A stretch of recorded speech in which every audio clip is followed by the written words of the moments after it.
Assalamualaikum warahmatullahi wabarakatuh. Halo teman-teman semuanya, apa kabar hari ini?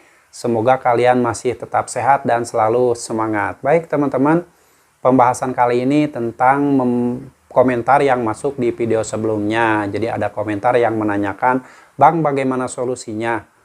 Kalau didatangi kredipo dan harus membayar sejumlah 2.350.000 pada tanggal 15.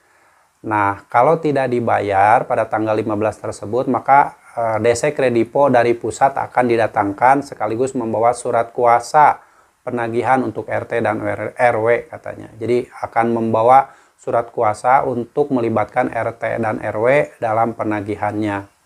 Oke, bagaimana penjelasannya? Simak video ini sampai habis agar kalian tidak salah memahami isi dari video ini. Sebelumnya saya ucapkan terima kasih buat teman-teman semuanya yang sudah support channel ini, selalu mendukung channel ini dan selalu menantikan setiap video yang saya upload setiap harinya. Dan buat kalian yang belum support, jangan lupa untuk menekan tombol like, subscribe, dan nyalakan tombol loncengnya agar kalian tidak ketinggalan video-video yang saya upload berikutnya. Jadi nanti setiap saya upload video, kalian akan mendapatkan notifikasi dari video-video yang saya upload berikutnya. Saya doakan kalian sehat selalu dan selalu dimudahkan rezekinya oleh Allah Subhanahu wa taala. Amin ya Allah ya rabbal alamin. Baik teman-teman, pembahasan kali ini tentang komentar yang masuk di video sebelumnya, dan komentarnya kalian bisa lihat di layar di sini ya. Nanti kalian bisa lihat tampilannya. Jadi, Bang bagaimana solusinya?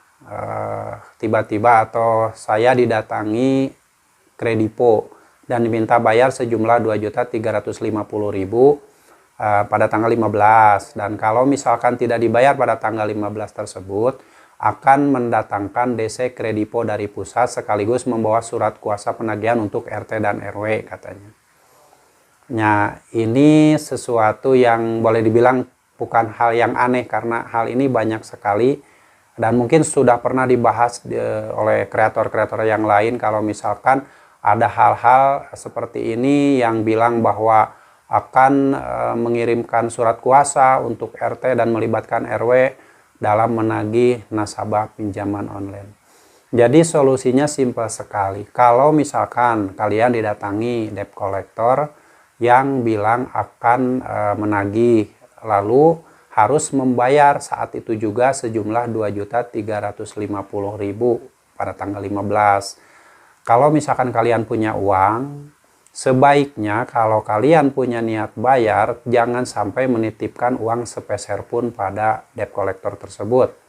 Karena itu sudah menyalahi aturan. Yang namanya pinjaman online itu hanya boleh dibayar melalui nomor virtual account yang ada di aplikasi. Dalam hal ini aplikasi Kredipo. Jadi sangat berhati-hati sekali masalah uang, jangan sampai dititipkan ke DC lapangan atau debt collector dari Kredipo yang datang ke rumah. Itu satu.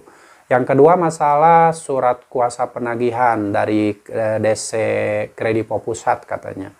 Akan mendatangkan DC Kredipo pusat sekaligus membawa surat kuasa penagihan untuk dan melibatkan RT RW. Maksudnya mungkin seperti itu, cuman kata-katanya Pak Baliut. Jadi akan melibatkan RT dan RW sekaligus membuat surat kuasa untuk menagih ke nasabahnya. Nah, jadi gini, yang namanya tugas RT RW setahu saya adalah mengayomi masyarakat, melindungi masyarakatnya, dan berusaha membantu masyarakatnya yang mungkin sedang kesulitan.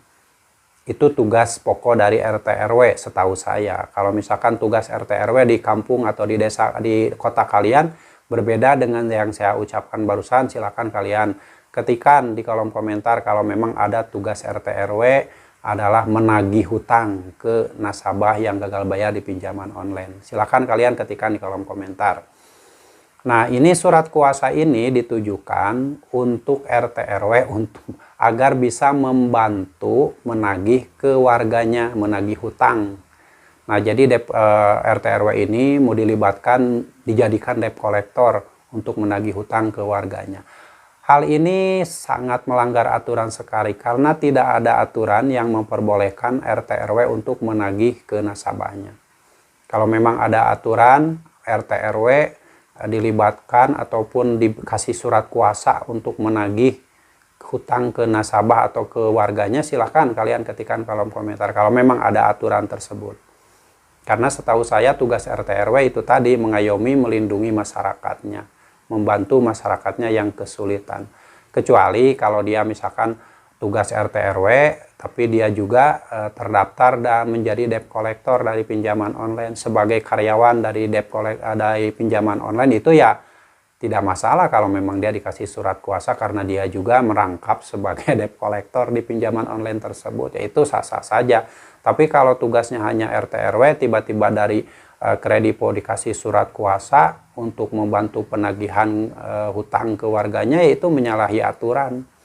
Ya kalau memang DC dari Kredipo dari pusat ini mau menagih ke nasabahnya, ya datang aja, langsung datangi warganya, datangi nasabahnya tersebut, lalu bawa surat kuasa penagihannya, surat tugas penagihannya, ID card, KTP, sertifikasi profesi penagihan dari Krediponya. Karena kalau misalkan melibatkan RT RW itu, emang apa hubungannya? Apa hubungan dari RT RW itu untuk menagih ke warganya? Jadi gak usah kalau DC Kredipo ini ada keberanian, silahkan datang aja langsung ke nasabahnya, bawa surat kuasa tersebut dan kelengkapan surat-surat yang lainnya seperti yang sudah saya sebutkan tadi. Ya mudah-mudahan ini cukup jelas ya. Yang namanya RT RW tidak ada ataupun tidak mempunyai wewenang untuk menagih hutang ke warganya. Walaupun dikasih surat kuasa dari pinjaman online atau apa, karena dia bukan karyawan pinjaman online. RT RW itu warga di situ yang bertugas menjadi RT dan RW yang tugasnya mengayomi masyarakat, melindungi masyarakatnya dan membantu masyarakatnya yang sedang kesulitan, bukan malah menagih hutang, membantu menagih hutang. Itu ayah-ayah wae ya, aneh zaman sekarang itu. Debt collector ini gak ada keberanian kalau memang dia melibatkan RT RW. Kalau dia ada keberanian, datang aja ke nasabahnya, gak usah melibatkan RT RW. Bawa surat-surat yang lengkap. Jadi buat teman saya yang bertanya seperti ini, solusinya simpel sekali. Tunggu saja debt collector, mau itu dari pusat, dari kantor cabang, dari manapun. Debt collector dari Kredipo itu yang ditugaskan oleh perusahaan Kredipo. Tunggu saja di rumah kalau memang dia mau datang. Biasanya tidak ngasih tahu dulu kalau mau datang, tiba-tiba aja datang ke rumah. Jadi tinggal diterima aja. Tapi sebelumnya seperti biasa kalian periksa dulu surat-suratnya.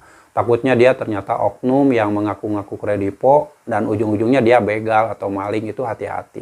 Karena banyak sekali dia ngaku-ngaku sebagai debt collector dari instansi tertentu, datang dan nasabahnya tidak tahu, tidak ditanya surat-suratnya, kelengkapan surat-surat kuasa penagihan dan sebagainya.